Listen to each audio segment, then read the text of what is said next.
Hi ஹர்மீஸ், today பார்க்க போகிறது Tang F F serial killer obsession part 4. டேங்கோட டேடி இப்போ தயாங்கோட ஆஃபீஸ்க்கு கிளம்பிட்டாங்க. டேங் வந்து ஒரு முக்கியமான மீட்டிங்கில் இருந்திருப்பாங்க. இப்போ தான் மீட்டிங் முடித்து தன்னோட கேபினில் போய் உட்காடுறாங்க. அந்த டைமில் டேங்கோட டேடி ரூம் டோரை ஓப்பன் பண்ணிக்கிட்டு கிடுகிடுன்னு டேங்கோட கேபின்குள்ளே போயிட்டாங்க. டேங் அவங்க டேடியை பார்த்துட்டு, நியூஸ் தெரிஞ்சு போயிடுச்சா, அதுக்கு தான் கோவமாக வர்றீங்களா அப்படின்னு கேட்குறாங்க. ஏட்டையும் உன் அண்ணன்காரன் மேலே ஏன்டா இப்படி ஒரு பழியை தூக்கி போட்ட? அவன் கல்யாணம் பண்ணிக்க மாட்டேன், ஒயினை நினச்சிக்கிட்டே வாழ்ந்துடுறேன்னு சொன்னது ஒரு குத்தமா? அதுக்கு போய் இப்படி பண்ணலாமா அப்படின்னு அழுகுறாங்க. டேங்கோட காலரை பிடிச்சிக்கிட்டு டேங்கோட டேடி. அதுக்கு டேங் அவங்க டேடியோட ஹேண்ட்ஸ் எடுத்து விட்டுட்டு, இங்கே பாருங்கள், எனக்கு ஒரு 4 வருஷத்துக்கு முன்னாடியே இவன் தான் அந்த சீரியல் கில்லர்னு தெரியும். கரெக்டான எவிடன்ஸ் என்கிட்ட இல்லை. ஒரு பொண்ணோட லைஃப்பை கெடுக்கப்படாதுன்னு தான் அவன் கல்யாணத்தை நிறுத்துறதுக்கு அவ்வளவு வேகமாக வந்தேன். நல்ல ஆக்சிடெண்ட்டு, தப்பிச்சுக்கிட்டான் அப்போவே என்கிட்டவன். கம்முன்னு ஒரு எவிடன்ஸை பிடிச்சி போடணும்னு சொல்லிவிட்டு அமைதியாக வீட்டுக்குள்ளே சுற்றிக்கிட்டு தெரிஞ்சேன். இன்வெஸ்டிகேட்டர் ஆஃபீஸை கூட மூடிட்டேன்னு சொல்லிட்டு கூட அவனை நம்ப வச்சேன். அந்த சமயத்தில் கரெக்டாக ஒரு ஆக்சிடெண்ட்டில் மாட்டிக்கிட்டான். அவனோட பாடி கிடைக்கலன்னு சொல்லலே எனக்கு டவுட் வந்துடுச்சு. இருந்தாலும் நான் வெளியில் காட்டிக்கல. எல்லாத்துக்கும் மேலே ஹார்பருக்கு வர சொன்னானே ஒயினை, நினைவு இருக்கா? அப்படியே ஒயினை ஆட்டையை போட்டுக்கிட்டு எஸ்கேப் ஆகிறதுக்கு தான் நான் ஐடியா பண்ணது. ஆனால் ஒயின் என்னையை வந்து எழுப்பிட்டான். ஹார்பரில் ஜோன் இருக்கிறாராம், வந்து என்னை கூட்டிகிட்டு போங்க, அவரை பார்க்கணுன்னு சொல்லி. அங்கே போனால் என்னையை பார்த்துக்கிட்டு ஓடி போய் ஒழிஞ்சுக்கிட்டான் ஹார்பரில் எங்கேயோ. ஒரு நைட்டு முழுக்க நானும் பார்க்கும் தேடி இருக்கோம். எப்பப்பெல்லாம் பொண்ணுங்க தொலைஞ்சு போகிறாங்களோ அதுக்கு சில மணி நேரங்களுக்கு முன்னாடி நான் வீட்டை விட்டு வெளியில் போவேன், நினைவு இருக்கா? என்னோடய ஃப்ரெண்டு ஜிமினும் ஜங்குக்கும் கண்டுபிடிச்சிடுவானுங்க. இந்த இடத்துல தான் இந்த சீரியல் கில்லர் ஸ்பாட் வச்சுருக்கான், இங்கே வர்ற பொண்ணுங்களை யாரையோ தான் பிடிக்க போகிறான்னு சொல்லி ரெடியாக போய் அங்கே நிற்போம். எங்கள் கண்ணிலேயே மண்ணை தூவிட்டு பொண்ணு ஆட்டையை போட்டுக்கிட்டு போயிடுவான். ஒரு எவிடன்ஸ் கூட கிடைக்கல, ஒரு பிட்டு கூட கிடைக்கல. அப்படியே சாகனம் இருந்துச்சு எனக்கு, தெரியுமா? சுத்தமாக 8 வருஷம் ஆச்சு. அவன் குளத்துக்குள்ளே விழுந்து அவன் ஃப்ரெண்ட்ஸை கண்டுபிடிச்சிட்டோம், அவனை கண்டுபிடிக்கல, பாடி கிடைக்கல அப்படின்னு போலீஸ் சொன்னாங்கல்ல. இறந்துட்டான் அப்படின்னு சொல்லி நாங்கள் கேஸை க்ளோஸ் பண்ணி விட்டுட்டோம். ஏன் தெரியுமா? யாரோ இவனுக்கு அப்கிரேட் கொடுத்துட்ருக்காங்க எங்களோட டீமுக்குள்ளேயே இருந்து அப்படின்னு. ஸோ அவன் மண்டையை போட்டான்னு சொல்லி கேஸை மூடிட்டோன்னா இவனுக்கு எங்களோட டீம்லேருந்து யார் கனெக்ட் பண்ணி கொடுத்துக்கிட்டு இருக்காங்களோ அவங்க அசால்ட் ஆகிடுவாங்கன்னு தான் இத்தனை வருஷம் அமைதியாக கிடந்தோம். ஸ்ட்ராங்கான எவிடன்ஸ் மாட்டி போயிடுச்சு. கத்தா கூட்டிகிட்டு போய் உட்கார வச்சுருக்கோம் ஸ்டேஷனில். குத்துன்னு இப்போ குத்திக்கிட்டு இருப்பானுங்க ஜூனை. அறிவில்லை உங்களுக்கு? சின்ன சின்ன பொண்ணுங்களை கடத்தி போட்டு தள்ளிக்கிட்டவன் என்னென்ன பண்ணிக்கிட்டு இருந்திருக்கான். யாரோ ஒரு சீரியல் கில்லர்னதும் வீட்டில் உட்காந்துக்கிட்டு நல்லா நீங்கள் மம்மி பாட்டி எல்லாம் திட்டிக்கிட்டு இருப்பீங்க அந்த சீரியல் கில்லரை. அவங்க வீட்டு பையன் சொன்னதும், என் பையன் இப்படி பண்ண மாட்டான், ஐயோ நல்ல பையன் அப்படின்னு வாரி சுட்டிக்கிட்டு வந்துட்டிங்களா? பாங்க அங்கே முதல்ல நல்லா வந்து சீரியல் கில்லரை பெற்றுக்கிட்டு எனக்கிட்டே பேச்சா எட்டிப்பாங்க அப்படின்னு அதட்டுறாங்க டேங் அவங்க டேடியை பார்த்து. அந்த டைமில் ஃபோன் கால் வருது டேங்க்கு. ஃபோன் எடுத்து அட்டன் பண்ணி ஹலோ அப்படின்னு சொல்கிறாங்க. ஆப்போசிட்டில் ஜங்குக் தான் பேசுகிறாங்க. ஹேக்கிம், உன் அண்ணக்காரன் தப்பிச்சிட்டான்டா ஸ்டேஷன்லேருந்து அப்படின்னு சொல்கிறாங்க. உயிரே போயிடுச்சு டேங்க்கு. ஐயோ என்னடா சொல்கிறா அப்படின்னு அதட்டுறாங்க. டேங்கோட டேடி கவனமாக டேங் பேசுகிறது கேட்டுட்ருக்காங்க. ஃபோனை கட் பண்ண அடுத்த செகண்டே டேங் தன்னோட மேன்ஷனுக்கு கிளம்புறதுக்கு தன்னோட கார் கீ எடுத்துக்கிட்டு கிளம்ப பார்க்குறாங்க. அப்போ டேங்கோட டேடி டேங்கோட ஹேண்ட்ஸை பிடிச்சி இழுத்து, என்னது, யார் இப்போ பேசுனா? ஐயோ என்னாச்சு என் பையனுக்கு அப்படின்னு கேட்குறாங்க. உங்கள் பையன் ஓடி போயிட்டான், ஸ்டேஷனை விட்டு என்கிட்ட தாழ்ச்சிட்டான். அப்பா கிரிமினல் புள்ளையை பெற்றுவிட்டு என்கிட்ட சண்டையாக போடுறீங்க நீங்கள், நக்கறங்க. அவன் கண்டிப்பாக ஒயினை தேடி தான் வரணும்.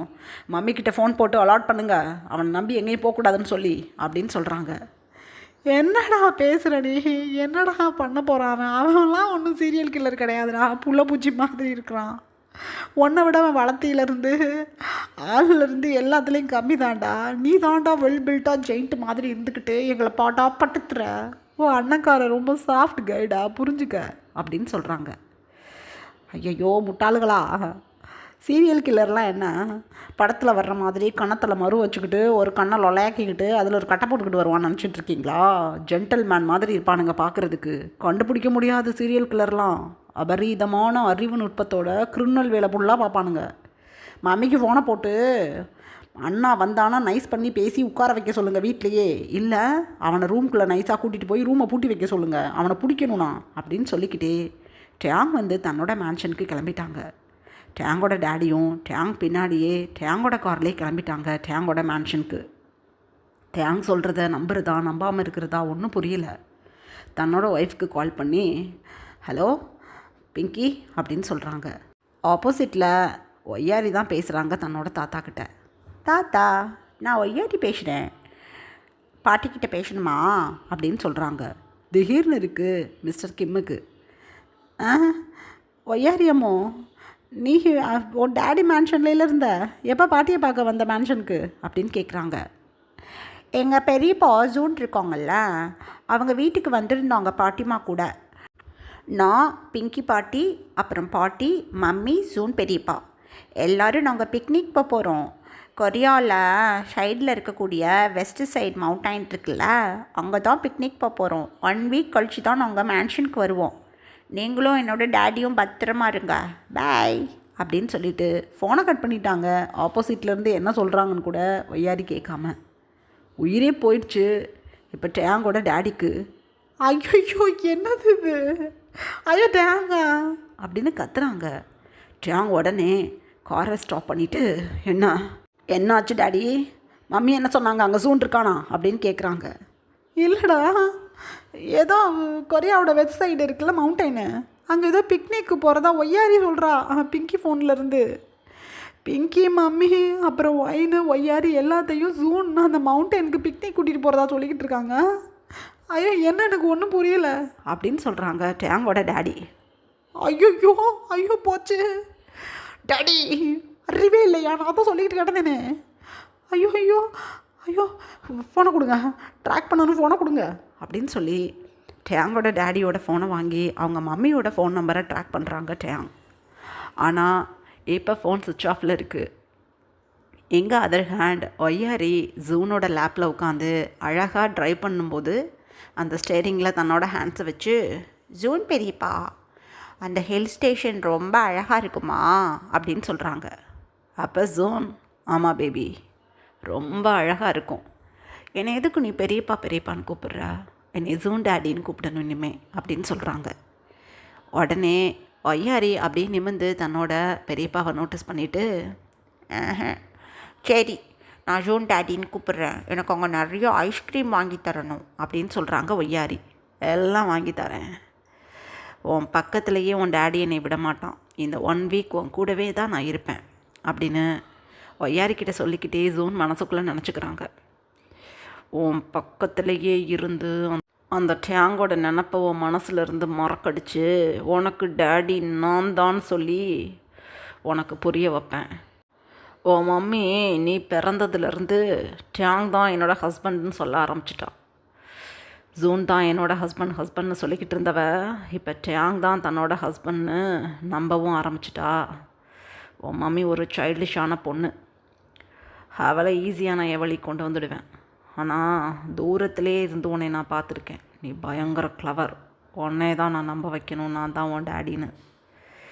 இதுக்கப்புறம் என்ன, வாயினும் நீயும் என் கைக்கு வந்துட்டீங்க, சீக்கிரம் எனக்கு அவங்க 2 பேரையும் கப்பல் வழியாக வேறு நாட்டுக்கு கூட்டிகிட்டு போய் அங்கே உனக்காகவும் உன் மம்மிக்காகவும் நான் ரெடி பண்ணி வச்சுருக்க பங்களாவில் ஒரு ஹாப்பி லைஃப்பை லீட் பண்ண போகிறோம் நம்ம எல்லோரும். நீ நான் உன் மம்மி 3 பேர் மட்டும்தான் என் உலகத்தில், வேறு யாரும் கிடையாது. உன் மம்மி ரொம்ப நல்ல பொண்ணு, இல்லாட்டி அவளையும் தான் நான் போட்டு தள்ளியிருப்பேன். பரவாயில்ல, எனக்கான ஒரு பொண்ணை நான் சூஸ் பண்ணிட்டேன், என் கண்ணுக்குள்ளே வச்சு உன் மம்மியை பார்த்துப்பேன் அப்படின்னு ஜூன் தனக்கு தானே ஒய்யாரியை பார்த்து நினச்சிக்கிட்டே அமைதியாக காரை ட்ரைவ் பண்ணி போயிட்டுருக்காங்க. வாய் நல்லா தூங்கிட்டு வர்றாங்க. இப்போ காரோட பேக் சீட்டில் பக்கத்துலேயே பாட்டிமாவும் ஒயின் கூட நல்லா தூங்கிட்டு இருக்காங்க. அந்த டைமில் பிங்கி ஆண்டி ஜூனை பார்த்து, ஜூன் என்னோடய ஃபோனை கொடுறா, எனக்கு போர் அடிக்குது, எனக்கு நியூஸ் பார்க்க ரொம்ப பிடிக்கும், ஏதாவது நியூஸ் பார்க்கணும் கொடு அப்படின்னு சொல்கிறாங்க. அப்போ ஜூன் அவங்க மம்மியை பார்த்து, நியூஸ் பார்க்கணுமா, வெயிட் பண்ணுங்க நான் வந்துட்டேன் அப்படின்னு சொல்லி காரை ஸ்டாப் பண்ணிவிட்டு காரை விட்டு கீழே இறங்கி அப்படியே சைடில் வந்து டோரை ஓப்பன் பண்ணி கொஞ்சம் வெளியே வாங்க மம்மி அப்படின்னு சொல்கிறாங்க ஜூன். பிங்கி ஆண்டி டக்குன்னு கீழே இறங்கி, என்ன ஜூன், எதுக்காக காரை ஸ்டாப் பண்ண அப்படின்னு சொல்கிறாங்க. ஓங்கி ஒரு பஞ்ச் பிங்கி ஆண்டியோட ஃபேஸில். அவ்வளோதான். அம்மா அம்மா என் ஐஸு அப்படின்னு கத்துறாங்க பிங்கி ஆண்டி பெயின் தாங்க முடியாமல். நியூஸ் பார்க்கணுமா நியூஸு அப்படின்னு எகெயின் ஒரு பஞ்ச் கொடுக்குறாங்க. அப்படியே கொலாப்ஸ் ஆகிட்டாங்க பிங்கி ஆண்டி. அப்படியே பிரைடல் ஸ்டைலில் தூக்கி ரோட்டோட சைடில் அப்படியே உட்கார வச்சுட்டு கொஞ்சம் கூட தன்னோட மம்மியை பற்றி கவலைப்படாமல் ஜூன் காரை ஸ்டார்ட் பண்ணி அங்கேருந்து கிளம்பிட்டாங்க. இப்போ பாட்டிமாவும் வைனும் தான் காருக்குள்ளே இருக்காங்க. ஒய்யாரி ஜூனோட லேப்பில் தூங்கியிருப்பாங்க. ஸோ பக்கத்து சீட்டில் படுக்க வச்சுட்டு தான் பிங்கி ஆண்டிக்கு அடி கொடுத்து ரோட் சைடில் உட்கார வச்சுட்டு இப்போ காரை ஸ்டார்ட் பண்ணிட்டாங்க ஜூன். இப்படியே டைம் பாஸ் ஆகுது.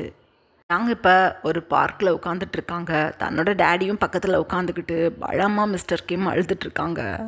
ஐயோ, உண்மையிலேயே நீ சொல்கிறதெல்லாம் கேட்டால் சீரியல் கில்லர் மாதிரி தானே தெரியுது அப்படின்னு அழுகுறாங்க மிஸ்டர் பார்க். முட்டாள் டேடி, அறிவே கிடையாது உங்களுக்கு. எத்தனை முறை சொல்லிக்கிட்டு இருக்கேன் மார்னிங்லேருந்து. அவன் சீரியல் கில்லர் எனக்கு 4 இயர்ஸ் முன்னாடியே தெரியும். கிட்டத்தட்ட 80 பொண்ணுங்களை கடத்தி என்ன பண்ணானே தெரியலை. கம்முன்னு இருங்க, அடி கொடுத்துருவேன், அப்புறம் டேடின்னு கூட பார்க்க மாட்டேன் அப்படின்னு கத்துறாங்க டேங். ஐயோ, இவெல்லாம் என்னை அடிக்கிறேங்கிற அளவுக்கு பேச வந்துட்டானே. ஐயோ என் மம்மி என்னோட, ஐயோ என் ஒய்யாரி, நான் என்ன பண்ணுவேன் அப்படின்னு அழுதுகிட்டு இருக்காங்க. அந்த டைமில் சங்குக்கும் ஜிமினும் வேக வேகமாக பார்க்க நோக்கி தான் வந்துட்டுருக்காங்க. தேங்க இவங்க 2 பேரையும் பார்த்ததும் எழுந்து நின்று, பார்க்கிம் எவ்வளோ நேரம்டா, ஏதாவது கிடச்சதா, ரிசல்ட் எதுவும் கிடச்சதா அப்படின்னு கேட்குறாங்க. எந்த டீட்டெயிலும் கிடைக்கல. ஐயோ, கார் கூட வாடகை காரு. உங்கள் அண்ணன்காரன் ஏதோ இந்த பார்க்கோட ஸ்டேஷனில் தான் உட்காந்துக்கிட்டு இருந்தான். இந்த டைமில் அவன் டீ குடிக்க போகணுமா? பக்கத்தில் இருக்க கேஃபேவுக்கு போயிருக்கான் டீ குடிக்க. அங்கே இருக்க கான்ஸ்டபிள்கிட்ட அவன் என்ன சொன்னானோ ஏது பண்ணானோ தெரியல. ஜெமீன் உள்ளே போய் பார்க்கும்போது லாக்கப்பில் இருக்க கேட்டெல்லாம் ஓப்பன் ஆகி கிடந்து தான். உள்ளுக்குள்ளே ஜூன் இல்லை, அழகாக வெளியில் போயிருக்கான். போலீஸ் ஜீப்பில் தாண்டா போயிருக்கிறான். என் வயிற்றுச்ச கொடுமை. அதுக்கு வேறு டிபார்ட்மெண்ட்டில் பதில் சொல்லணும் ஜிமீன். என்னோட கான்ஸ்டபிள் 2 பேரை வேறு அனுப்பிச்சி விட்ருக்கேன் தேடுறதுக்கு. காணும். போலீஸ் ஜீப் உன்னோட வீட்டு மேன்ஷன் முன்னாடி இருந்துச்சு. உங்களோட 2 மேன்ஷனையுமே சல்லடை போட்டு அலசியாச்சு. அவன் இல்லை, ஃபுட்டேஜில் வீட்டுக்குள்ளே வந்து அழகாக என்ன சொல்லி கூட்டிகிட்டு போனானோ, உங்கள் மம்மி, உன் பொண்டாட்டி, பொண்ணு, பாட்டின்னு எல்லாரும் ஏதோ கிளிப்பிள்ளைங்க மாதிரி அழகாக அவன் சொல்கிறத கேட்டுக்கிட்டு போய்கிட்டு இருக்காங்க. ஏதோ ஒரு புது காரு, நல்லா லாங்கான காராக இருந்தது. நம்பர் பிளேட்டும் தெரியல, ஒன்றும் தெரியல. அதில் உட்கார வச்சு கிளப்பிட்டான். ஒயிட் கலர் காரு, இந்த பாரு ஃபோட்டோ அப்படின்னு காட்டுறாங்க தேங்கிட்ட ஜங்குக் ஜிமின் 2 பேரும். டேங்கோட டேடி அவங்க வச்சுருக்க ஃபோட்டோஸில் 2-3 ஃபோட்டோ வாங்கி பார்க்குறாங்க. இது என்ன காரணே தெரியலையே. ஐயோ, இது இவனே ரெடி பண்ணி வச்சுருந்த காரா? இப்படி ஒரு மாடலை பார்த்ததே இல்லையே அப்படின்னு சொல்கிறாங்க டேங்கோட டேடி. அப்போ டேங் செத்த நேரம் அமைதியாக இருந்துட்டு, என்னோட அண்ணாக்காரன் ஒரு 6 மந்த்தாக ஆஃபீஸ் டைமில் இடையில வெளியில் போயிட்டு வந்தான். ஒரு 1/2 hour ட்ராவலில் தான் இருக்கணும். அவன் அந்த மாதிரி ஒரு கார் ரெடி பண்ணியிருக்கான் அப்படின்னா. ஏன்னா ஒரு 1 hour கேப்பில் போயிட்டு வந்துடுவான். எப்படியும் ஒரு காரை ரெடி பண்ணுறதுக்கு மாதக்கணக்கு ஆகும். இவன் எப்போதுமே எங்கள் ஆஃபீஸ்லேயே தான் இருப்பான். திடீர்னு ஒரு 1 hour 2 hour காண போயிடுவான். வெளியில் போயிட்டு ஒரு காரை ரெடி பண்ணி எகெயின் ஆஃபீஸ்க்கு வர்றதெல்லாம் சாத்தியமே இல்லாதது. எங்கள் ஆஃபீஸ்க்கு போய் என் ஆஃபீஸை தான் செக் பண்ணி பார்க்கணும் அப்படின்னு சொல்கிறாங்க. டேங்க்கு தனி ஆஃபீஸ் இருக்கும். டேங்கோட டேடியும் ஜூனும் தனி ஆஃபீஸ் வச்சு பார்த்துட்ருப்பாங்க. ஸோ ஜூனோட ஆஃபீஸ், டேங்கோட டேடியும் ஜூனும் இருக்கக்கூடிய ஆஃபீஸ்க்கு தான் இப்போ டேங், ஜங்குக், ஜிமேன், டேங்கோட டேடி 4 பேரும் கிளம்பிட்டாங்க. இப்படியே டைம் பாஸ் ஆகுது. நல்லாவே ஒரு நைட் டைம். இப்போ வரைக்கும் ஆஃபீஸ் முழுக்க ஜூனை பற்றின ஏதாவது டீட்டெயில் இருக்கான்னு கலெக்ட் பண்ணிக்கிட்டு இருக்காங்க. அந்த டைமில் ஜிமின் சொல்கிறாங்க, இந்த ஆஃபீஸ்க்கு பேஸ்மெண்ட் ஏதாவது இருக்கா அப்படின்னு கேட்குறாங்க. டேங் வந்து அவங்க டேடியை பார்க்குறாங்க. டேங் டேடி சொல்கிறாங்க, இருக்குது. நாங்கள் லெதர் ஃபேக்ட்ரியில் வச்சுருக்கோம். லெதர்ஸ் எல்லாம் ஸ்டோர் பண்ணி வைக்கிறதுக்கு கண்டிப்பாக நாங்கள் பேஸ்மெண்ட் வச்சுருப்போம். இருக்குது இந்த ஆஃபீஸ்லேயும் பேஸ்மெண்ட் அப்படின்னு சொல்கிறாங்க. குயிக் வாங்க பேஸ்மெண்ட்டில் போய் பார்க்கலாம் அப்படின்னு சொல்லிட்டு இப்போ பேஸ்மெண்ட்டை ஓப்பன் பண்ணி உள்ளே போகிறாங்க. பயங்கரமான ஒரு பேட் ஸ்மெல் அடிக்குது. சீ, என்னது இது இப்படி ஒரு ஸ்மெல்லு அப்படின்னு சொல்லிக்கிட்டே அப்படியே அவங்கவுங்களோட கர்ச்சீஃப் எடுத்து அப்படியே நோஸை க்ளோஸ் பண்ணிக்கிட்டே உள்ளே போய் பார்க்குறாங்க. நார்மலாக அங்கே இருக்கக்கூடிய மிருகங்களோட தோல் தாங்க அழகாக பதப்படுத்தி வச்சுருக்காங்க. அந்த ப்ராசஸ் பண்ண அந்த ஸ்கின்னெல்லாம் தாண்டி உள்ளுக்குள்ளே போகும்போது டார்க்கான ஒரு ஸ்பேஸ் இருக்குது. என்னது இது அப்படின்னு கேட்குறாங்க ஜங்குக். இந்த இடத்துல தான் ப்ராசஸ் பண்ணுவாங்க.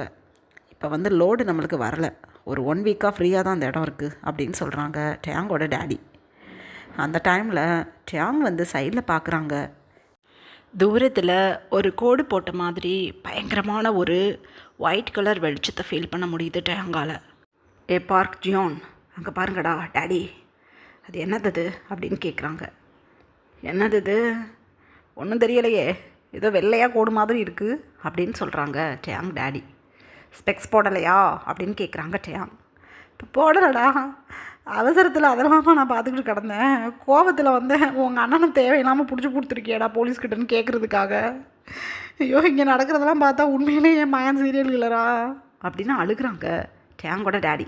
வாயை பார்த்துங்க, நல்லா முறப்பாக மூஞ்சி வச்சுக்கிட்டு திரிவீங்க, இப்போ என்னது குழந்த மாதிரி அழுதுகிட்டு அப்படின்னு சொல்லிக்கிட்டே இப்போ மெதுவாக அந்த லைட்டிங் கிட்ட போய் அப்படியே கவனித்து பார்க்குறாங்க. அது ஒரு டோர் போல் தெரியுது. ஜாங்கோ கொஞ்சம் கூட யோசிக்கல, நகரடா அப்படின்னு சொல்லிட்டு ஒரு 4 ஹிட் கொடுக்குறாங்க தன்னோட லெக்ஸை வச்சு. அந்த டோர் ஓப்பன் ஆகிக்கிச்சு. உள்ளுக்குள்ளே பயங்கரமான ஒரு பேட் ஸ்மெல். டேங்கோட டேடி தன்னோட டியர்ஸை வைப் பண்ணிக்கிட்டு பிக்கு பிக்குன்னு முழிக்கிறாங்க அந்த டோர்கிட்ட நின்றுக்கிட்டு. டேங்க்கு உள்ளே போகிறதுக்கே பயமாக இருக்குது. ஏன்னா அண்டர் கிரவுண்டில் இந்த மாதிரி ஒரு குடோன் இருக்கிறது இப்போ வரைக்கும் டேங்க்கு தெரியாது. டேங்கோட டேடிக்கே ரொம்ப ஆச்சரியமாக இருக்குது. என்னடா அது, ஐயோ ஏதோ ஒரு மாதிரி இருக்கே அப்படின்னு சொல்லிக்கிட்டே டேங்கோட டேடி உள்ளே போய் பார்க்குறாங்க. லெதர் ஃபேக்ட்ரி இல்லையா அது? ஸோ அனிமல்ஸோட ஸ்கின்னை இங்கேருந்து ப்ராசஸ் பண்ணி வேறு ஒரு கம்பெனிக்கு ஷிஃப்ட் பண்ணுவாங்க. ஷிஃப்ட் பண்ணும்போது அந்த ஸ்கின்ஸ் எல்லாம் போட்டு வைக்கிறதுக்கு ஒரு கார்கோ பாக்ஸ் தான் ரெடி பண்ணி அதிலிருந்து வேறு கம்பெனிஸ்க்கு இல்லை இவங்களோட மற்ற கம்பெனிக்கு ஷிஃப்ட் பண்ணி விடுவாங்க அந்த ஸ்கின்ஸ் எல்லாம். அப்படி இருக்கும்போது அங்கே இருக்கக்கூடிய வேஸ்ட்டான கார்கோ பாக்ஸ் எல்லாம் இப்போ இந்த ரூம்குள்ளே அழகாக அடுக்கி இருக்கிறத ஃபீல் பண்ணிவிட்டு, எலி செத்து போச்சா இந்த நாதான் நாறுது அப்படின்னு சொல்கிறாங்க ஜிமின். நகரு உள்ளே போய் பார்க்கணும் அப்படின்னு சொல்லிட்டு அந்த அட்டை பாக்ஸ் எல்லாம் நகர்த்தி விட்டுட்டு உள்ளே போய் பார்த்தா பயங்கரமான ஷாக். கிட்டத்தட்ட ஒரு 70-75 பொண்ணுங்க அப்படியே உட்காந்துட்ருக்காங்க வரிசையாக. ரொம்பவே பரிதாபமான நிலையில் இருக்காங்க பார்க்குறதுக்கு. உண்மையிலேயே போன்ஸும் ஸ்கின்னும் மட்டும்தான் அவங்களோட பாடியில் இருக்குது. ஐ மீன் எலும்பு கூட்டில் ஒரு போர்வை போத்துன மாதிரி ஸ்கின் ஒட்டிக்கிட்டு இருக்கு. அந்தளவுக்கு ரொம்பவே ஸ்கின்னியான பாடி ஷேப்பில் அங்கே இருக்க பொண்ணுங்கள்லாம் அப்படியே முளைக்கி உட்காந்துட்ருக்காங்க. சொல்லப்போனால் அது மிகப்பெரிய ரூம் போல் இருக்குது. அந்த ரூமில் அட்டை பாக்ஸஸ் மட்டும்தான் அடுக்கியிருக்கு. அட்டை பாக்ஸோட ஓரத்தில் சில பாக்ஸஸ் எல்லாம் அப்படியே விரித்து போட்டு அது மேலே ஏறி உட்காந்துருக்காங்க உள்ளே இருக்க பொண்ணுங்க. அவங்க போட்டிருக்க ட்ரெஸ் எல்லாம் கிட்டத்தட்ட பல வருஷங்களாக துவைக்கல. ரொம்பவே மோசமாக இருக்குது அந்த இடமே பார்க்குறதுக்கு. சைடில் ஒரு டாய்லெட் பாத்ரூம் இருக்குது, அது கூட பயங்கர கன்றாவியான நிலமையில் இருக்குது. ஒமட்டிக்கிட்டு வருது டேங்க்கு. சே, எவ்வளவோ கேசஸை நான் டீல் பண்ணியிருக்கேன், இது என்னது இது அப்படின்னு சொல்கிறாங்க டேங். இவங்களெல்லாம் பார்த்ததும் பயந்து நடுங்குறாங்க அங்கே இருக்க பொண்ணுங்க. சில பேர் அப்படியே தண்ணில மறந்து ஏதோ பிரம்ம பிடிச்ச மாதிரி எதையோ பார்த்துக்கிட்டும் பேசிக்கிட்டும் இருக்காங்க உள்ளுக்குள்ளே உட்காந்து. இப்போ ரீசண்டாக ஒரு 5-6 டேஸ்க்கு முன்னாடி சீரியல் கில்லரால் கடத்தப்பட்ட ஒரு 3 பொண்ணுங்க மட்டும் அப்படியே மூளையில் பயந்து போய் உட்காந்துட்ருக்காங்க. டேங்கையும் ஜிமின் ஜங்குக் டேங் டேடியை பார்த்ததும் அவங்களோட ஐஸில் ஒரு விதமான நம்பிக்கை. இங்கே பாருங்க, இங்கே உட்காந்துக்கிட்டு இருக்கோம், இங்கே பாருங்க அப்படின்னு அழுகிறாங்க அந்த பொண்ணுங்களில் ஒருத்தவங்க. டேங் அப்போ ஏதோ ஒரு சவுண்டு கேட்குதுன்னு திரும்பி பார்க்குறாங்க. இந்த 3 பொண்ணுங்களும் தான் உட்காந்துட்ருக்காங்க. ஐயோ, இது என்னது இது, இப்போ காணா போன பொண்ணுங்களோட ஃபேஸ் மாதிரி இருக்குது அப்படின்னு கிடுக்கிடுன்னு டேங் கிட்ட போகிறாங்க. இவங்க எல்லாரும் கிட்ட போனதும் அந்த பொண்ணுங்க பக்கத்தில் உட்காந்துட்டு இருந்த பொண்ணுங்கள்லாம் அப்படியே நகர்ந்து பின்னாடி போகிறாங்க. உண்மையிலேயே அத்தனை பேரும் மனநல பாதிக்கப்பட்ட மாதிரி இருக்காங்க. இந்த 3 பொண்ணுங்க மட்டும்தான் கொஞ்சம் தெளிவாக இருக்காங்க. என்னம்மா அது, எந்த இடம், எப்படி இங்கே வந்தீங்க அப்படின்னு கேட்குறாங்க ஜிமின். ஜங்குக் அப்போ அந்த 3 பொண்ணுங்களையும் கவனமாக பார்த்துட்டு, பயப்படாதீங்க, நாங்கள்லாம் போலீஸ், உங்கள் எல்லாத்தையும் காப்பாற்ற தான் நாங்கள் வந்திருக்கோம் அப்படின்னு சொல்கிறாங்க. அப்போ அந்த 3 பொண்ணுங்களும் கிட்டத்தட்ட 3-4 டேஸாக ஒரே இடத்துல நீஸை ஹக் பண்ணி பயந்து போய் உட்காந்துருப்பாங்களா. ஸோ எழுந்து நிற்க முடியல, பயங்கரமாக பெயினாக இருக்குது லெக்ஸை. அப்படியே பொத்துன்னு 3 பேரும் கீழே விழுந்துட்டாங்க. டேயாங் அவங்க டேடியும் தான் போய் பிடிக்கிறாங்க அந்த பொண்ணுங்களை. மெதுவாக தூக்கி நிற்க வச்சு, யார் இங்கே கூட்டிகிட்டு வந்தது, என்ன ஆச்சு அப்படின்னு கேட்குறாங்க. அது இந்தோ இங்கே நிற்கிறாருல்ல அப்படின்னு டேங்கை காட்டுறாங்க. இந்த 3 பேரும் பாயிண்ட் அவுட் பண்ணி டேங்கை தான் பார்க்குறாங்க, அவங்க டேடியும் ஃப்ரெண்ட்ஸும். ஏய் என்னை பார்க்குறீங்க? இந்தம்மா நான் உன்னை கூட்டிகிட்டு வந்தேனா அப்படிங்கிறாங்க டேயாங். இல்லைங்க, உங்களை விட ஹைட்டு கொஞ்சம் கம்மியா, உங்களை விட கொஞ்சம் ஒல்லியா ஒரு ஆள் வந்தார். பார்க்குறதுக்கு உங்கள் ஃபேஸ் கட்டில் தான் இருந்தாருன்னு சொல்ல வந்தோம். நாங்கள் காலேஜ் போயிட்டு பஸ் ஸ்டாப்பில் நின்றுக்கிட்டு இருந்தோம். எங்ககிட்ட வந்து இந்த அட்ரஸ் எங்கன்னு கேட்டார். நான் வந்து அந்த விசிட்டிங் கார்டை வாங்கி பார்த்தேன். அப்போ ஏதோ ஸ்ப்ரே மாதிரி அடித்தார் எங்கள் 3 பேரோட ஃபேஸ்லையும். கண்ணை முழிச்சு பார்த்தா இங்கே உட்காந்துக்கிட்டு இருக்கோம். இவங்களெல்லாம் பார்த்தாவே எனக்கு பயமாக இருக்குது. இந்த பொண்ணுங்கள்லாம் எப்போ இங்கே வந்தாங்கன்னு தெரியல. இதே மாதிரி நாங்களும் ஆகிடுவோன்னு பயமாக இருக்குது அப்படின்னு அழுகிறாங்க அந்த பொண்ணு. பாவமாக போயிடுச்சு டேங்க்கும் மற்றவங்களுக்கும். கடவுளே, சாப்பிட்டீங்களா அப்படின்னு கேட்குறாங்க. கரும்பும் சாப்பிடல 3 நாளாக. ப்ரெட்டும் ஜாமும் இருக்குது. இது ஒன்று தான் இங்கே ஃபுட்டு. அவங்கள மாதிரி ஒரு ஆள் சொன்னேன். அந்த ஆள் வந்து எங்களெல்லாம் அடின்னு அடித்தான். அடிச்சுட்டு இதை சாப்பிடுங்கடின்னு சொல்லிட்டு போயிட்டான். இந்த பொண்ணுங்கெல்லாம் குளிக்கவே இல்லை. நாங்களுமே 3 நாளாக குளிக்கலை. சைடில் ஒரு பாத்ரூம் இருக்குது, அதுக்குள்ளே போகவே முடியல. எனக்கு பயமாக இருக்குது. ப்ளீஸ் எங்கள் மம்மி டாடிக்கிட்ட கொண்டு போய் விடுங்க அப்படின்னு அழுகிறாங்க அந்த பொண்ணு. கூட நிற்கிற 2 பொண்ணுங்களும் ஒரு ஆஃப் ஐஸில் நின்றுக்கிட்டு, ஐயோ கூட்டிகிட்டு போயிடுங்க, எங்களுக்கு இதுக்குள்ளே இருக்க முடியல, பேட் ஸ்மெல் தாங்க முடியல அப்படின்னு சொல்கிறாங்க. இப்படியே டைம் பாஸ் ஆகுது. எங்கே அதர் ஹேண்ட் வைன் வந்து இப்போ ஜோன் கூட்டிகிட்டு போன ஹில் ஸ்டேஷனில் ஒரு தனி வீட்டில் தான் இப்போ பாட்டிமா கூட ஒய்யாரியை தன்னோட லேப்பில் உட்கார வச்சுட்டு உட்காந்துட்ருக்காங்க. ஜோன் ஏகப்பட்ட ஃபுட் ஐட்டம்ஸை வாங்கிட்டு வந்து அந்த வீட்டில் இருக்கக்கூடிய ஃப்ரிட்ஜில் ஸ்டோர் பண்ணிக்கிட்டு இருக்காங்க. அப்போ பாட்டிமா கேட்குறாங்க, ஜோன், இந்த இடத்துல சிக்னலே கிடைக்க மாட்டேங்குதேடா. உன் டேடிக்கும் டேங்க்கும் எப்படி நாங்கள் சொல்கிறது? நாங்கள் தூங்கிக்கிட்டு இருக்கையில் உன் மம்மிக்காரி ஸ்டொமக்கை கலக்குது. 2வது எனக்கு ஹில் ஸ்டேஷன் ஒத்துக்காது, நான் இப்படியே கிளம்பி போகிறேன்னு கேப் பிடிச்சிட்டு கிளம்பிட்டான்னு சொல்கிற. எங்களை எழுப்பலையே, ஒன்றும் புரியலையே. என்ன தாண்டா பண்ணிக்கிட்டு இருக்க நீ? சிக்னலே கிடைக்க மாட்டேங்குதுடா, எப்படிடா பேசுகிறது உன்னோட டேடிக்கிட்ட, மம்மிக்கிட்ட, அப்புறம் உன் தம்பிக்கிட்ட எல்லாம் அப்படின்னு கேட்குறாங்க பாட்டிமா. அப்போ ஜோன் பாட்டிமா கிட்ட வந்து, பாட்டிமா சும்மா ஏன் எப்போ பார்த்தாலும் பேசணும், ஃபோன் பேசணும் அப்படின்னுக்கிட்டு இருக்கீங்க? எப்போ பார்த்தாலும் அவங்கக்கிட்ட பேசிக்கிட்டு தானே இருக்கிறீங்க. ஒரு 3-4 டேஸில் அவங்களே வந்துடுவாங்க, நாம் இங்கே இருக்கலாம், ஓகேவா அப்படின்னு சொல்கிறாங்க. அப்போ ஒய்யாரி ஜூனை பார்த்து, ஜூன் டேடி, நான் என் டேடியை பார்க்கணும். என் டேங் டேடி என்னை காணுன்னு வருத்தப்படுவார். அவர்கிட்ட நான் சொல்லாமல் வந்துட்டேன் அப்படின்னு சொல்கிறாங்க ஒய்யாரி. சொல்லலாம். நீ உன் டேடிக்கிட்ட பேசுகிறத ஒரு வீடியோவாக எடுத்து என்கிட்ட கொடு. நான் டவுன் சைடு போகும்போது அதை அப்லோட் பண்ணி விட்டுறேன். உன் டேடி வாட்ஸ்அப்பில் பார்த்து பேசி உனக்கு வீடியோ அனுப்புவான், அதை உனக்கிட்ட காட்டுறேன் அப்படின்னு சொல்கிறாங்க. பாட்டிமா அப்போ ஜூனை கவனித்து பார்த்துட்டு, டவுனுக்கு இவன் மட்டும் போகிறானா, அப்போ நாங்கள் இங்கே என்ன பண்ணுறது இந்த வீட்டுக்குள்ளே உட்காந்துக்கிட்டு? இந்த இடத்த பார்க்குறதுக்கும் சுற்றுலாத்தலம் மாதிரி இல்லையே. எங்கே கூட்டிகிட்டு வந்தான் எங்களை? காரணமே இல்லாமல் பிங்கி கேப் பிடிச்சி போயிட்டான்னு சொல்கிறான் அப்படின்னு பாட்டிக்கு இப்போ லைட்டாக டவுட் வருது ஜூன் மேலே. இப்படியே டைம் பாஸ் ஆகுது. நைட்டு டின்னர் பாட்டிமாவும் வைனுமே ரெடி பண்ணி அழகாக ப்ளேட் பண்ணிக்கிட்டு இருக்காங்க. ஒய்யாரிக்கு அவங்களுக்கு அங்கே கிடைக்கக்கூடிய ஃபுட்டை ஊட்டி விட்டுட்ருக்காங்க வைன். அப்போ ஜோன் சைடில் உட்காந்துக்கிட்டு, ஒய்யாரிக்கு நான் ஃபீட் பண்ணுறேன் அப்படின்னு சொல்கிறாங்க. இல்லை மாமா, நான் ஃபீட் பண்ணுறேன், என் பொண்ணுக்கு நான் ஃபீட் பண்ணால் தான் அவன் நிறையா சாப்பிடுவா அப்படின்னு சொல்லிக்கிட்டே வைன் ஒய்யாரிக்கு ஃபுட் ஃபீட் பண்ணிக்கிட்டு இருக்காங்க. பாட்டிமா இப்போ ஜோனை தான் நோட்டீஸ் பண்ணிக்கிட்டு இருக்காங்க. ஜோன் வழக்கத்துக்கு மாறாக இப்போ வைன் பக்கத்துலேயே போய் உட்காந்துக்கிறதும் ஒய்யாரியை அளவுக்கு அதிகமாக தூக்கி கொஞ்சிறதுமா இருக்காங்க. கிட்டத்தட்ட ஆஃப்டர்நூன்லேருந்து இது தான் நடந்துக்கிட்டு இருக்கு. ஏன்னா மார்னிங் இவங்க எல்லாத்தையும் கூட்டிகிட்டு ஆஃப்டர்நூனே இந்த ஹில் ஸ்டேஷன் வந்திருப்பாங்க. பார்க்குறதுக்கு ஹில் ஸ்டேஷன் மாதிரி இல்லை, ஜோன் தான் அது ஹில் ஸ்டேஷன்னு சொல்லிக்கிட்டு இருக்காங்க. ஸோ ஒன்றுமே புரியலை பாட்டிமாவுக்கு. வைன் வந்து பார்க்குறதுக்கு நல்ல ஒரு வெல் க்ரோ அப் கேர்ளாக இருந்தாலும் அந்தளவுக்கு விவரம் தெரியாத பொண்ணு. ஆனால் பாட்டிமா தேங் மாதிரி பயங்கர விவரம். பாட்டிமாவுக்கு டவுட் கொடுத்துருச்சு ஜூன் மேலே. ஆனால் வெளியே எதுவும் காட்டிக்கல. நைட்டு எல்லோரும் டின்னர் முடிச்சுட்டு அமைதியாக படுக்க போயிட்டாங்க. இப்படியே ஒரு 3 ஹவர்ஸ் பாஸ் ஆகுது. பாட்டிமாவுக்கு மனசே சரியில்லை.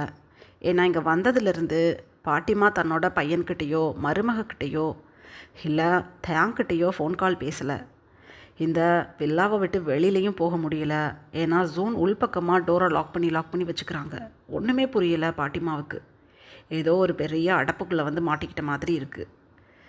பாட்டிமா இப்போ வைனையும் ஒய்யாரியும் பார்க்கலாம். ஏன்னா புது இடம், என்ன பண்ணுறாங்கன்னு தெரியலையேன்னு சொல்லிட்டு வைனோட ரூம் டோரை ஓப்பன் பண்ணி உள்ளே போகிறாங்க. பயங்கரமான ஷாக் பாட்டிமாவுக்கு. ஜோன் வந்து வைனோட பெட்டில் இப்போ தான் அப்படியே மெல்ல உட்காந்து வைன்கிட்ட படுத்து அப்படியே வைன் மேலே ஹேண்ட்ஸை போட பார்க்குறாங்க. யாரோ ஒருத்தவங்க ஜோனோட ஹேண்ட்ஸை பிடிச்சி அப்படியே இழுத்து சைடில் நிற்க வைக்கிற மாதிரி இருக்குது. ஒரு செகண்டில் பெட்டை விட்டு கீழே இறங்கி நிற்கிறாங்க ஜோன். ஐயோ யார் அது அப்படின்னு பார்த்தா பாட்டிமா தான். என்னடா பண்ணிக்கிட்டு இருக்க ஜோன்? உன் பொண்டாட்டியாக ஒரு காலம் இருந்திருக்கலாம். இப்போ தயாங்கோட பொண்டாட்டி. நீ இப்போ பண்ணின வேலை உன் தம்பிக்கு தெரிஞ்சிச்சு. இதே இடத்துல உனக்கு சமாதி கட்டிடுவான். இங்கே வா அப்படின்னு சொல்லி ஒரு ஹஸ்கி வாய்ஸில் பேசி ஜூனை கிட்டுக்கிட்டுன்னு ரூமை விட்டு வெளியில் இழுத்துட்டு போயிட்டாங்க. பாட்டிமா ஜூன் ஒரு கோல்டு ஃபேஸில் எந்த பதட்டமோ பயமோ இல்லாமல் அப்படியே ரூமை விட்டு வெளியில் வந்து, பாட்டி என்னது இது? தேவையில்லாமல் பேசாதீங்க. அரிய வாய்ப்பு எனக்கு. வைனை நான் ஹக் பண்ணி தான் படுக்கணும்னு ஆசைப்பட்டேன். அவள் விருப்பத்தோடு தான் அவளை நான் டச் பண்ணுவேன். விருப்பமில்லாத பொண்ணை டச் பண்ணுறது எனக்கு பழக்கம் இல்லை அப்படின்னு சொல்கிறாங்க. பாட்டிமா ஓங்கி ஒரு ஸ்லாப் கொடுத்துட்டாங்க ஜூனோட சீக்ஸில். என்ன விருப்பமில்லாத பொண்ணை டச் பண்ணுறது பழக்கம் இல்லைன்னா எத்தனை பொண்ணுங்களை அந்த மாதிரி டச் பண்ணிக்கிட்டு இருந்தா? முட்டாள். அவள் உன்னோட தம்பி ஒய்ஃபு. என்ன தான் உன்னைய புருஷன்னு கொஞ்சம் நாளைக்கு முன்னாடி சொல்லி சுற்றிக்கிட்டு தெரிஞ்சாலும் இப்போ அவகிட்ட போய் நீ நின்று இந்த மாதிரி பண்ணுன்னு தெரிஞ்சிச்சு, அவளோட வெறிக்கு நீ இறையாயிடுவ. பார்க்குறதுக்கு தான் அவள் ஃபெதர் மாதிரி இருக்கா. நீனும் உன் மம்மி டாடியும் அந்த மேன்ஷனில் இருக்கீங்க. நான் தானே ஒயின் கூடயே இருக்கிறேன். டேங் இவக்கிட்ட என்ன பாடுபடுறான்னு எனக்கு தெரியும். ஒவ்வொரு நாளும் பார்த்துக்கிட்டு இருக்கேன். குழந்த மாதிரி பேசிக்கிட்டு கதை சொல்கிறேன்னு பாடா படுத்துவா. அத்தனையும் பொறுத்துக்கிட்டு தயாங் இவன் மேலே இருக்கிற அன்பில் அவள் கூட வாழ்ந்துக்கிட்டு இருக்கான். பத்தாத குறைக்கு கண்டதெல்லாம் விட்டு எறிவா அவன் மேலே. எத்தனை முறை படக்கூடாத இடத்துல எல்லாம் உதஞ்சி விட்ருக்கா தெரியுமா தயாங்க. உயிர் பொழைச்சதே பெரிய அரிது. அப்படி இருந்தும் கூட சமாளிச்சுக்கிட்டு அவன் ஓட்டிக்கிட்டு இருக்கான் இவளை. அப்போ எந்த அளவுக்கு டேயாங் இவன் மேலே அன்பாக இருப்பான்னு நீ நினச்சிக்கணும். எந்த அளவுக்கு அக்ரஸிவாக இருப்பானு நீ நினச்சிக்கணும். தேவையில்லாமல் ஒயினோட உருவத்தை பார்த்து நீ எடை போட்டுக்கிட்டு இருக்க. இப்போ நடந்த விஷயத்த நான் யாருக்கிட்டையும் சொல்ல மாட்டேன். மரியாதையாக ஒரு ரூமில் போய் படுத்துக்கிறேன். டேயாங்க்கு நாளைக்கு காலையில் நான் பேசணும். ஃபோன் போட்டு கொடுக்குறேன். இல்லை நாளைக்கே நம்ம கிளம்புறோம் நம்மளோட மேன்ஷனுக்கு. நெட்டு கிடைக்காத இடத்துல கூப்பிட்டு வந்து உட்கார வச்சுக்கிட்டு எப்பட்றா நீ தகவல் சொல்லுவேன் இந்த இடத்துல இருக்கிறோம்னு சொல்லி? அறிவு கட்டவனே நகரே அப்படின்னு சொல்லிட்டு பாட்டிமா அங்கேருந்து கிளம்புறாங்க. சைடில் இருந்த ஃப்ளவர் வாஷ் எடுத்து ஓங்கி ஒரு அடி பாட்டிமாவோட பேக்கெட்டில். ஐயோ ஐயோ நெத்தம், எதுக்குடா அடிச்ச அப்படின்னு சொல்லிக்கிட்டே அப்படியே பாட்டிமா கொலாப்ஸ் ஆயிட்டாங்க. நெத்தம்மா ரத்தம். என்னையும் ஒயினையும் பிரிக்க யார் நினச்சாலும் அவங்கள இப்படித்தான் பண்ணுவேன் அப்படின்னு ஜூன் தனக்கு தானே சொல்லிக்கிட்டு பாட்டிமாவை அப்படியே தூக்கி ஷோல்டரில் படுக்க வச்சுக்கிட்டு கிடுகிடுன்னு டவுன் ஸ்டேர் போய் சைடில் இருந்த ஸ்டோர் ரூம்குள்ளே பாட்டிமாவை அங்கே இருக்கக்கூடிய ஒரு ஓல்டு சோஃபாவில் அப்படியே படுக்க வச்சுட்டு பாட்டிமாவுக்கு ப்ளீட் ஆகுதுன்னு கூட கவலைப்படாமல் அழகாக ரூம் டோர் ஓப்பன் பண்ணிக்கிட்டு வெளியில் வந்துட்டு நல்ல பிள்ளையாட்டம் அவங்களோட ரூமில் போய் படுத்துக்கிட்டாங்க ஜோன். எங்கள் அதர் ஹேண்ட் டேயாங் வந்து பார்க்கிட்டையும் ஜோன்கிட்டையும் இந்த பொண்ணுங்களெல்லாம் அவங்களோட ஸ்டேஷன் கூட்டிகிட்டு போய் இவங்களோட டீட்டெயில்ஸை கலெக்ட் பண்ணி அவங்கவுங்க பேரண்ட்ஸ்கிட்ட ஒப்படைச்சிடுங்க அப்படின்னு சொல்லிட்டு தன்னோட டேடியை கூட்டிகிட்டு அங்கேருந்து கிளம்ப பார்க்குறாங்க. அப்போ ஜிமினும் ஜங்குக்கும் எகிம் நீ தனியாக போக வேண்டாம். இந்த பொண்ணுங்களோட நிலமையெல்லாம் பார்க்கும்போது உன் அண்ணா சீரியல் கில்லர் மாதிரி தெரியலை, சைக்கோ கில்லர் மாதிரி இருக்கான். ஐயோ இந்த பொண்ணுங்களை பார்க்க எனக்கே பயமாக இருக்குது. உருவமே உருக்குலைஞ்சு போச்சுடா. உயிர் மட்டும்தான் ஊசலாடிக்கிட்டு இருக்கு சில பொண்ணுங்களுக்கு. இப்படி ஆக்கி வச்சுருக்கானே. வா நாங்களும் வர்றோம். நாங்கள் கான்ஸ்டபிளுக்கு கால் பண்ணிட்டோம். எங்களோட ஹெட் ஆஃபீஸ்க்கும் கால் பண்ணிட்டோம். அவங்க வந்து இந்த பொண்ணுங்களை அவங்களோட இடத்துக்கு பத்திரமா அழைச்சிட்டு போயிடுவாங்க. நீ என் கூட வா. உன் அண்ணா கொண்டு போன கார் முதல்ல எப்படி ரெடி பண்ணான்னு கண்டுபிடிக்கணும், வா அப்படின்னு சொல்லிட்டு இப்படியே டைம் பாஸ் ஆகுது. எங்கள் அதர் ஹேண்ட் டேங்கோட மம்மி அப்படியே ரோட் சைடில் மங்கி கிடக்குறாங்க இல்லையா. இப்போ தான் மெதுவாக ஐஸை ஓப்பன் பண்ணி பார்க்குறாங்க. தன்னை சுற்றி ஏகப்பட்ட ஆட்கள் நின்றுக்கிட்டு, என்னமாச்சு உங்களுக்கு, இப்படி அடிபட்டு இங்கே படுத்து கிடக்குறீங்க, ஃபேஸே ஒரு சைடு கண்ணி போயிருக்கே, என்னாச்சு அப்படின்னு கேட்குறாங்க. ஐ மீன் அந்த சைடு வெஹிக்கிளில் போகிற ஆட்கள் இந்த மாதிரி சைடில் ஒரு லேடி மங்கி கிடக்கிறத பார்த்து அழகாக இறங்கி வந்து இவங்களுக்கு தண்ணி தெளித்து எழுப்பி விட்டுருக்காங்க. பதறி போய் நிமிர்ந்து உட்காடுறாங்க டேங்கோட மம்மி. சார், ஃபோன் இருந்தால் கொடுங்களேன், என் பிள்ளைக்கு ஃபோன் பண்ணணும், ஐயோ என் வீட்டுக்காருக்கும் என் பையனுக்கும் ஃபோன் பண்ணணும், சேர்த்து ஃபோன் கொடுங்களேன் அப்படின்னு சொல்கிறாங்க. இவங்களோட பதட்டத்தை புரிஞ்சுக்கிட்ட அங்கே இருக்கக்கூடிய பர்சன்ஸில் ஒருத்தவங்க இவங்கக்கிட்ட ஃபோனை கொடுக்குறாங்க. ஐ மீன் டேங் மம்மிக்கிட்ட ஃபோன் கொடுக்குறாங்க. வேகமாக டேங்க்கு தான் டயல் பண்ணுறாங்க. டேங்கோட மம்மி. டேங் வந்து இப்போ டிரைவிங் சீட்டுக்கு பக்கத்து சீட்டில் தான் உட்காந்துருப்பாங்க. ஜங்குக் தான் கார் ட்ரைவ் பண்ணிக்கிட்டு சில கார் பார்ட்ஸ் எல்லாம் எங்கே கிடைக்குமோ அந்த கம்பெனிஸ்க்கு போய் சர்ச் பண்ணலாம் அப்படின்னு சொல்லிட்டு கிளம்பிகிட்ருக்காங்க. அந்த டைம் தான் கால் வருது. டேங் ஃபோன் எடுத்து பார்த்துட்டு புது நம்பர்னதும் டக்குன்னு அட்டன் பண்ணி ஹலோ அப்படின்னு சொல்கிறாங்க. டேங்கா, நான் உன் மம்மி பேசுகிறேன்டா. உன் அண்ணக்காரன் எங்கேயோ கூட்டிகிட்டு போயிட்டான்டா உன் பொண்ணையும் பொண்டாட்டியையும் பாட்டிமாவையும். இது வந்து சியோலோட வெஸ்ட்டு சைடு இருக்கக்கூடிய ஹில் ஸ்டேஷன்னு சொல்லிக்கிட்டு இருந்தான்டா. போகிற வரை எந்த மலையையும் நான் பார்க்கல, அது எந்த இடம்னே எனக்கு தெரியலடா அப்படின்னு அழுகிறாங்க டேங்கோட மம்மி. டேங்க்கு உயிரே போயிடுச்சு. அங்கே பக்கத்தில் யாராவது இருந்தாங்கன்னா ஃபோன் கொடுங்க, இந்த ஃபோன் யாருக்கிட்டேருந்து வாங்கினீங்களோ அவங்ககிட்டயாவது ஃபோனை கொடுங்க அப்படின்னு சொல்கிறாங்க. உடனே டேங்கோட மம்மி அங்கே இருந்த ஒருத்தவங்கக்கிட்ட ஃபோனை கொடுக்குறாங்க. டேங் அவங்கக்கிட்ட கால் பண்ணி அட்ரஸை பற்றி, ஐ மீன் இப்போ டேங்கோட மம்மி எந்த இடத்துல இருக்காங்களோ அந்த இடத்தோட டீட்டெயில்ஸை கலெக்ட் பண்ணிக்கிட்டு ஃபோனை கட் பண்ணிட்டாங்க. டேங்கோட மம்மியை அங்கே இருக்க ஒருத்தவங்க தான் அங்கே இருந்து நாங்கள் பார்த்துக்குறோம், நீங்கள் வாங்கன்னு சொல்லிவிட்டு அவங்களுக்கு துணையாக பக்கத்தில் இருக்கக்கூடிய ஒரு கேஃபேக்கு கூட்டிகிட்டு போய் உட்கார வச்சுருக்காங்க. டேங் சங்குக்கிட்டேயும் ஜிமின்கிட்டேயும் தன்னோட டேடிக்கிட்டேயும் நடந்த விஷயத்த சொல்லிவிட்டு இப்போ நேராக டேங்கோட மம்மியை பார்க்குறதுக்கு தான் எல்லாருமா கிளம்பிட்டாங்க. இதுக்கப்புறம் என்ன நடந்ததுன்னு நெக்ஸ்ட் பார்ட்டில் பார்க்கலாம். Bye armies.